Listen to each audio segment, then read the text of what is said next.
And if you put everything in my mind on paper, you've got a 2005 page novel. I think my readers are stupid. Nice. Just because you can explain something doesn't mean you should.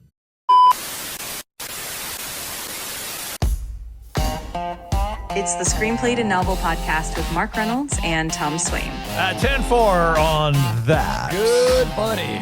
And welcome to the Screenplay to Novel podcast, where we discuss converting a screenplay into a book. Yeah. If you want to get in touch, do that by texting us at 202-670-8497 or email us at s2n@usa.com. Whatever it's interesting because we're getting quite a few texts about people, hey, I'm thinking about doing this. So we're making a difference, which is scary. We wanted to? Yeah. Today is a great opportunity to talk about having faith in your readers. Oh, yes. Okay. You have to let go and trust them completely. Mm-hmm. Do not treat them in your head like idiots that can't follow anything. This is true. You know? And if you do treat them like morons without a clue, then you will never be at peace with your book. And that is where I'm at. I think my readers are stupid. Nice. No, you had that in your head. Yeah. You know, you everything spelled out. Right. It's imperative that you allow yourself to step back and let your story work, or you will go insane. Yes. Because I'm bordering on that for so many reasons, but this one's the one that's going to put me over the edge. Over-explaining is the worst. It is the worst. So you've written a screenplay and you want to turn it into a book, right? When you move into novel writing, there is a temptation to explain everything, right? Yeah. You finally can show thoughts. You can show backstory. Right. Emotion. So you feel like you should. Yeah. But more access doesn't mean more explanation is better. True. And that's where I had a problem. Oh, man. I really did. Yeah. Just because you can explain something doesn't mean you should. Right. Right? And when you don't trust the reader, what happens is scenes slow down unnecessarily. I mean, this happens in screenplay writing. Big time. Worst. Big time. So emotion gets flattened instead of sharpened. Yeah. That's what happens. And your readers are like, all right, I know what's happening. Don't say it again. Right. Don't spell it out 105 times like I like to do. I really do. The writing starts to feel instructional instead of immersive. Yeah. So, you're just reading an IKEA catalog. Right. Readers feel talked at instead of pulled in. Now, having been in the radio business and being a radio star in God, I can tell you that the one thing you tell your disc jockeys, because I was in management in radio, you don't talk at your listeners. Talk to them. Yeah. Same applies here, right? Correct. So what does trusting the reader really look like?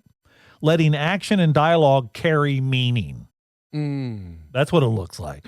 Using short interior beats instead of long explanations. Oh, true. Right? Allowing silence, implication, and subtext. See, these are all things you got to learn. And you might get into the process of converting your screenplay into a novel and say, fuck this shit. No, thank you. Because it's a different way of life between the two. And another thing that you need to really keep in mind is leaving space for readers to connect the dots themselves. Right. Because then you're going from one format, which is restrictive, like we've said a million times, to this novelization is like your open sandbox. Right. And you can go too far. You can go way too far. So readers don't need everything explained. They need everything earned.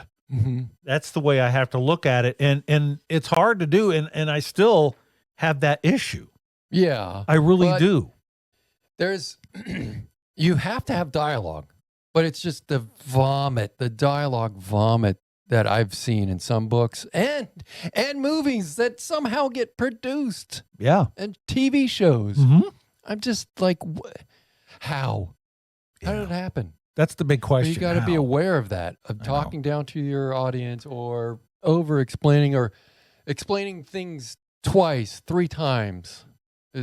Yeah. That's why I had to go back in my novel, Hit Escape, and I had to, I've just beat this into the ground. Right. Because I want to make sure as the writer that people understand what's in my head. That's almost like when you need somebody else to read it before you publish it. Right. Like with the screenplays.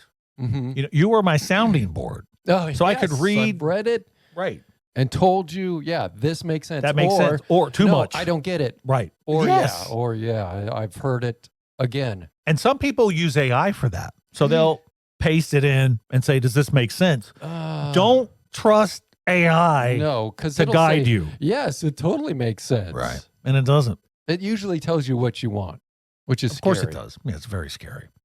And there's a simple self-check while you're writing. Ask yourself, am I explaining something the reader already knows? Right. That was my problem. Does this paragraph repeat what the dialogue just made clear? Exactly. We were just talking about that. Mm-hmm. Would cutting this make the scene stronger? Mm-hmm. See? So you got to think about editing all the time. Are we doing that right now in this very podcast? Good point. And then you have to ask yourself, is this for the reader or for my own reassurance? Uh-huh. See, that's my big issue. Yeah. Yeah. So how do you divorce the two? It's practically, I can tell you from experience, it's practically impossible. It really is. You will want to smother yourself with a pillow while going through at least 7 or 8 times. And then explain how you're going to smother yourself. But don't over-explain. That's right. Now, here's how all this ties back to the initial conversion of the screenplay to a novel. Screenplays teach restraint by necessity. Novels tempt you to abandon it. Yeah. You don't want to stray too far. Right. The best prose keeps the discipline.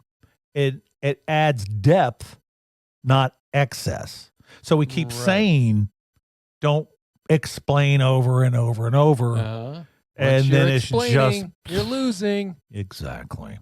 So just tell your freaking story. And a few of the places that writers overdo it would probably be like emotional reactions. I think. Character motivation. Right. Maybe theme statements. Backstory dumps. Or if there's rules to what's going on in your story. Just like in Hit Escape, there are rules. But once those are established, it's good. Move on. But in Hit Escape, yes, there are rules, time travel rules, right? Just like in every sci-fi movie or time travel movie, yeah. But they're so early in the story that I needed to pepper them in, not the whole set of rules. Yes. But just pepper them in throughout. Correct. Just to keep everybody up to speed. You following me? Yeah, just like Doc did in Back to the Future. It was just peppered in. He had to explain it every once in a while. Right. To keep everyone up to speed. So that they're engaged. Perfect. So trusting the reader isn't about withholding, it's about confidence. When you step back, the story steps forward. Right. And that's what I have learned. Yeah. Get out of the way. If the reader has to do a little work, that is a good thing. Okay. They appreciate that. Yeah. That means they actually are engaged, reading, and they're into it. They like it. The moment you stop explaining is usually the moment the story starts working. Yeah. Think about that. Yeah. When I was writing Hit Escape, a lot of my own doubts, they crept in. And that made me feel like I had to explain everything instead of trusting the reader. That's got to happen to everyone. So remember, with a screenplay, initially you're writing to a very limited audience, producers. Maybe you get some coverage, maybe enter a few contests. When you're writing a novel, your audience could be millions of readers. Yeah. So there's that. Anyone who knows how to read. Right. And you need to think about that the whole time. Yeah. This could be a very broad, wide audience. This is true. And you need to appeal to a wide audience. So don't just keep beating things into the ground, because it's really easy to do. Because I want them to understand exactly what I'm thinking. And if you put everything in my mind on paper, you've got a 2,005 page novel, and it's just going to be overwritten. And you don't want to do that. So there you go. That's what that is. Did that make sense? Let's explain it again. So let me go over this one more time. How This dare is a good you? one. This is a good subject that I think people will like. If you're going to write a book, you do need to trust your reader. Yeah. And don't treat them like dimwits and think that they can't get it. They have to do some work. Yeah. And if they're a reader, they actually want to do some work. So there you go. Yep. All right, that's it for this time around. Text us at 202-670-8497. Email us, s2n@usa.com. All right, we'll talk to you another time. That's right. Have fun. Bye. Keep right. A writer always writes. Oh. That's from Throw Mama from the Train. So. Oh, yeah. I don't know why I said that.